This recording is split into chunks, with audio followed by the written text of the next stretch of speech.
In today's video, we are going to be talking about emotions as the weakest link in America.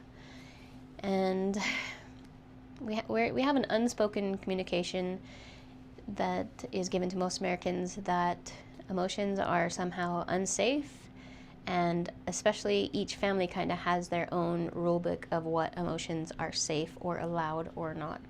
And so some people, it's allowed in their family to feel angry, and other people, anger is definitely off the table and you're not allowed to feel angry.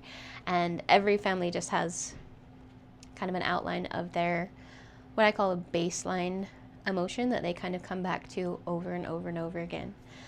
And we really work these muscles in our life of all of these other skills that we have, strengthening our body, taking care of our dental hygiene, taking care to exercise our mind and strengthen our mental wellness.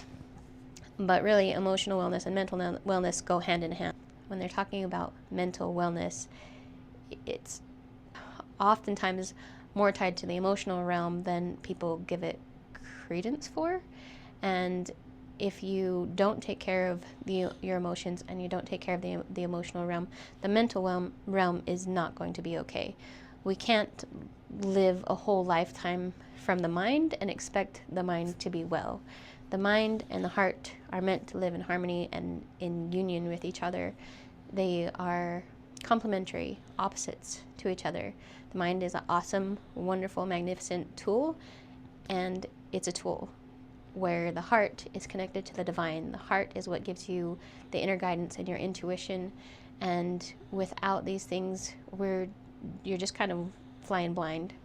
And so to do the work that we do here at Temple of Her, where you come back home to your heart and you're emotionally well and present with yourself, and then you can tap back into that inner guidance and be led for your own life. But also another important point about this is that it brings you back to the truth. Not only the truth of who you are at your deepest soul level, but truth can't be known if you can't feel.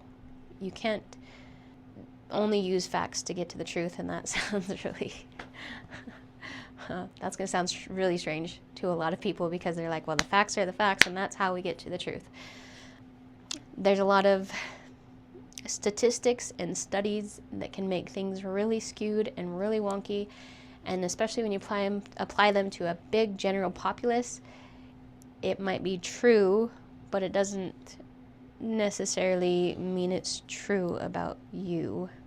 So in order to know the truth about abortions, in order to know the truth or what's right or aligned with your path, you need to be able to feel in order to get to those answers.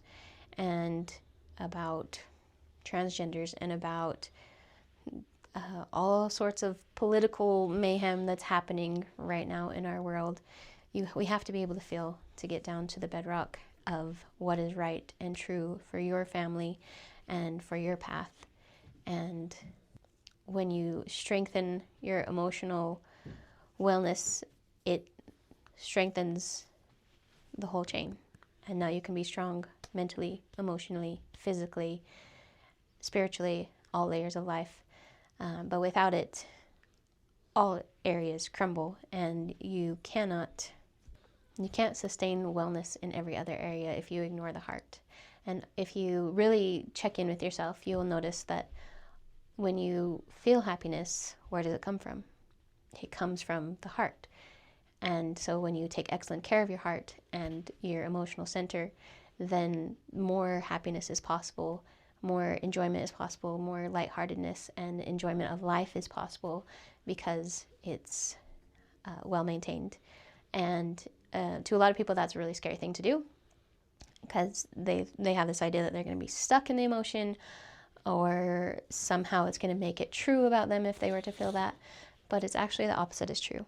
If you go into the emotion, you feel what it feels like, let it process, let it move through the body, it will come down and it will come out every single time.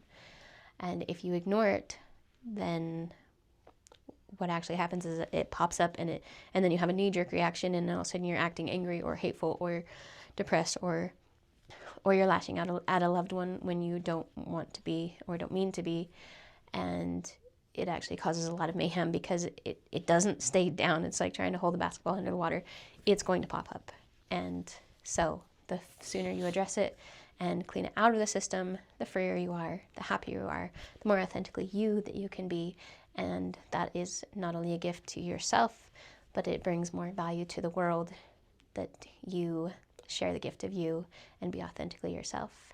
My name is Laura Kunz, and I started this channel to help women to go from a vibration of pain and emotional suffering and hardship into sustainable pleasure, joy, vitality, peace, love, connection.